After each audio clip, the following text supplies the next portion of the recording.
ভগবান শ্রী বিষ্ণুর 10টি অবতার। এক এক সময় তিনি এক এক রূপে এই পৃথিবীতে এসে মহাপ্রলয় থেকে এই পৃথিবীকে রক্ষা করেছেন।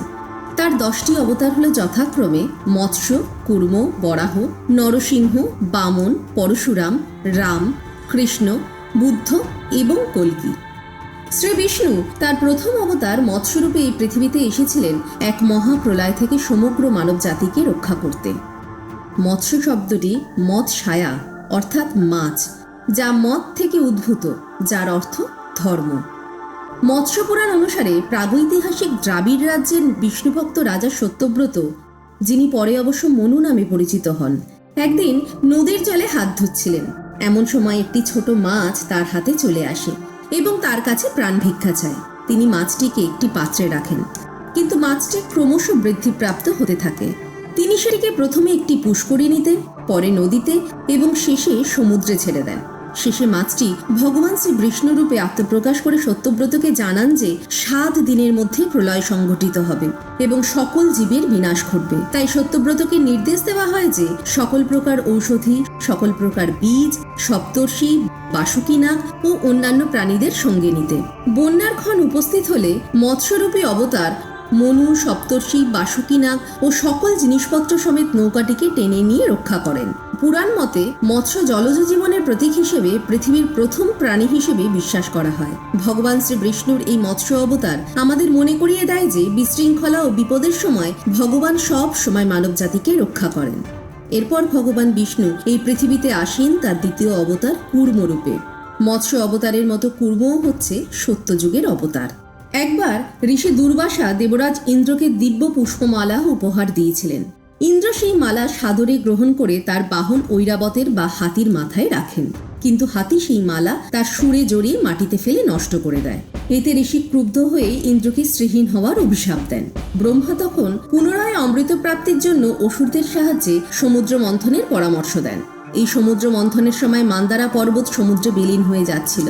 তখন ভগবান বিষ্ণু কূর্ম অর্থাৎ কচ্ছপের রূপ ধারণ করে তার খোলসের মধ্যে মন্দার পর্বতকে ধারণ করেছিলেন, যাতে পর্বতের স্থিতিশীলতা বজায় থাকে।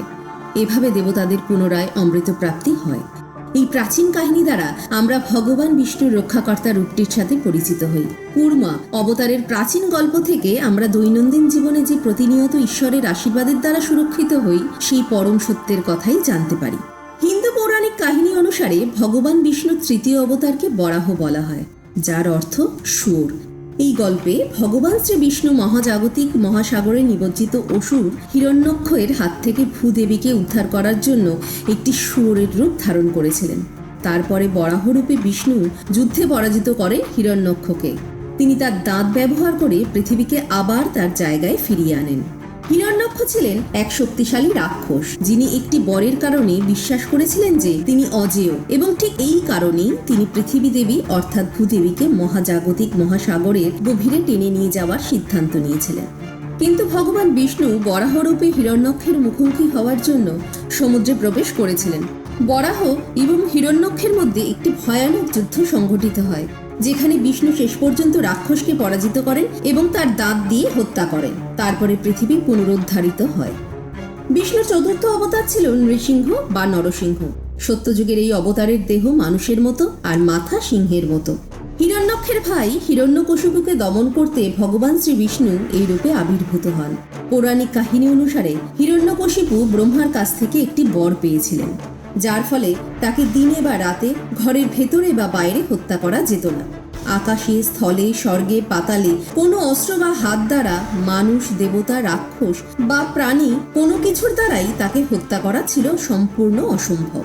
এই বর পেয়ে তিনি বিশৃঙ্খলা ও ধ্বংসযজ্ঞ শুরু করেন। বিষ্ণুর সমস্ত ভক্তদের উপর নির্যাতন চালান, যার মধ্যে তার নিজের পুত্র প্রহ্লাদও ছিলেন। অসুরের বর সম্পর্কে অবগত বিষ্ণু সিংহের মতো মানুষ এই মিশ্র রূপ ধারণ করেন এবং হিরণ্যকশিপুকে হত্যা করেন।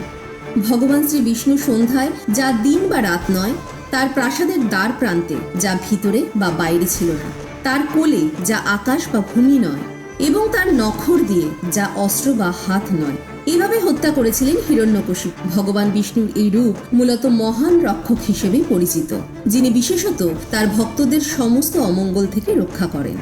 বিষ্ণুদেবের পঞ্চম অবতার বামন দেবগুরু বৃহস্পতির প্রতীক রূপ হিসেবে মানা হয়। বামন অবতারের আরাধনায় পবিত্র ঐশ্বরিক শক্তি দ্বারা বৃহস্পতি গ্রহের শুভ শক্তি প্রাপ্ত হয়। অসুর বলিকে দমন করার জন্যই তিনি বামন রূপ নিয়েছিলেন।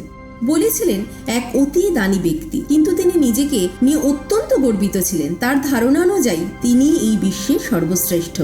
অসুর অধিপতি যজ্ঞের আয়োজন করলে ভগবান বিষ্ণু সেখানে বামন অবতার রূপে আবির্ভূত হন।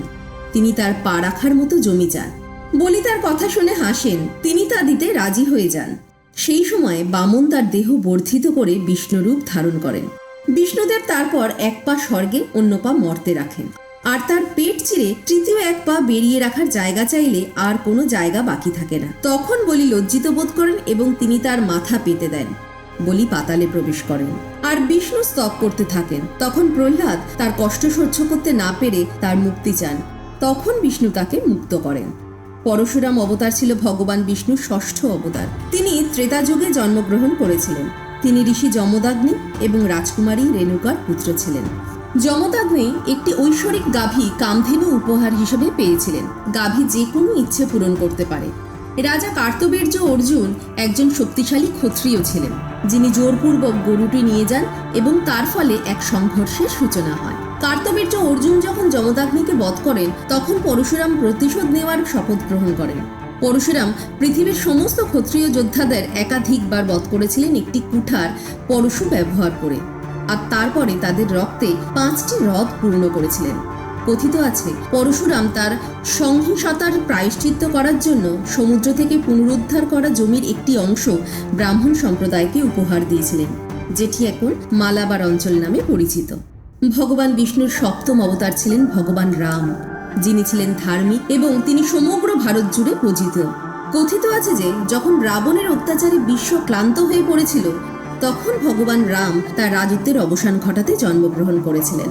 ভগবান রাম অযোধ্যার রাজা ছিলেন, আর যখন রাবণ মা সীতাকে অপহরণ করেন, তখন তার শেষ ঘনিয়ে আসে। তখন ভগবান রামের সেনাবাহিনী মা সীতাকে উদ্ধার করার জন্য লঙ্কায় অগ্রসর হয়।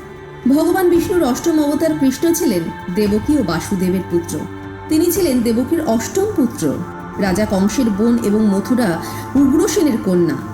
নবজাতির ইতিহাসে কংস ছিলেন সবচেয়ে নিষ্ঠুর রাজা এবং ভাই।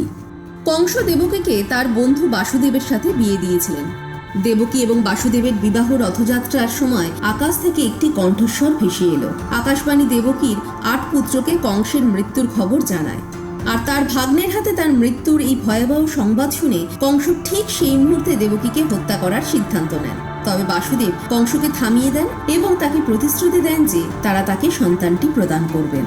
সময়ের সাথে সাথে দেবকী তার প্রথম সন্তানের জন্ম দেন এবং কংস নবজাতককে হত্যা করতে শুরু করেন। দেবকীর সপ্তম পুত্রের গর্ভপাত হয়েছে জেনে কংস অবাক হয়ে গেলেন। দেবী মহামায়া এসে দেবকী এবং বাসুদেবকে জানালেন যে তিনি সপ্তম সন্তানকে রোহিণীর গর্ভে স্থানান্তর করেছেন তার জীবন বাঁচানোর জন্য। 1 বছর পর দেবকী অষ্টম সন্তান ভগবান বিষ্ণুর অষ্টম অবতার কৃষ্ণের গর্ভে গর্ভবতী হন। কংস তাদের উপর নজর রাখার জন্য তার রক্ষীদের নিযুক্ত করেন। এমনকি তিনি রক্ষীদের দেবকীর পুত্রের জন্ম সম্পর্কে সমস্ত তথ্য দিতে বলেন। অষ্টমীর মধ্যরাতে প্রবল বৃষ্টিপাত শুরু হয়। দেবকীর অষ্টম সন্তান ও ভগবান বিষ্ণুর অষ্টম অবতার শ্রীকৃষ্ণ জন্মগ্রহণ করেন, কিন্তু বাসুদেব তাকে সেই রাতেই সব বাধা পেরিয়ে গোকুলে রেখে আসেন। সেখানেই শ্রীকৃষ্ণ মা যশোদার লালন পালনে বড় হন। পরবর্তীকালে শ্রীকৃষ্ণ তার অত্যাচারী মামা কংসকে বধ করেন এবং তার অত্যাচারের হাত থেকে সবাইকে উদ্ধার করেন। বিষ্ণুর নবম অবতার হলেন গৌতম বুদ্ধ। কলিযুগে অবতীর্ণ হন তিনি। এই অবতার নিয়ে নানা মতভেদ আছে, তবে বুদ্ধকে মহারাষ্ট্র ও গোয়ায় বিভিন্ন মন্দিরে বিষ্ণুর নবম অবতার রূপে মানা হয়। পুরীর জগন্নাথ মন্দিরে বুদ্ধকে বিষ্ণুর নবম অবতার রূপে পুজো করা হয়। কল্কি হল মহাবিশ্বের রক্ষাকর্তা বিষ্ণুর দশম এবং শেষ অবতার। কল্কি কলিযুগের শেষে আবির্ভূত হবেন এমনটাই ভবিষ্যৎবাণী করা হয়েছে। তিনি বর্তমান যুগের পরবর্তী যুগের সূচনা করবেন। কল্কি একজন ব্রাহ্মণের ঘরে জন্মগ্রহণ করবেন এবং তিনি একজন রাজা, যোদ্ধা এবং বিশ্বজগতের প্রভু হবেন। তাকে বিষ্ণুর ষষ্ঠ অবতার পরশুরাম পরামর্শ দেবেন। কল্কি দেবদত্ত নামে একটি সাদা ঘোড়ায় আসবেন এবং একটি জ্বলন্ত তলোয়ার ধারণ করবেন। তিনি সমস্ত অমঙ্গলকে হত্যা করবেন এবং ধর্ম পুনরুদ্ধার করবেন। তিনি কলিযুগের অবসান ঘটাবেন এবং সত্য যুগের সূচনা করবেন। সেই যুগ হবে সত্য ও বিশুদ্ধতার যুগ। আজকের এই ভিডিওটি আপনাদের ভালো লেগে থাকলে অবশ্যই লাইক ও শেয়ার করুন ভিডিওটিকে, আর তার সাথে সাথে সাবস্ক্রাইব করুন চ্যানেলটিকে। ভিডিওটি দেখবার জন্য আপনাদের ধন্যবাদ।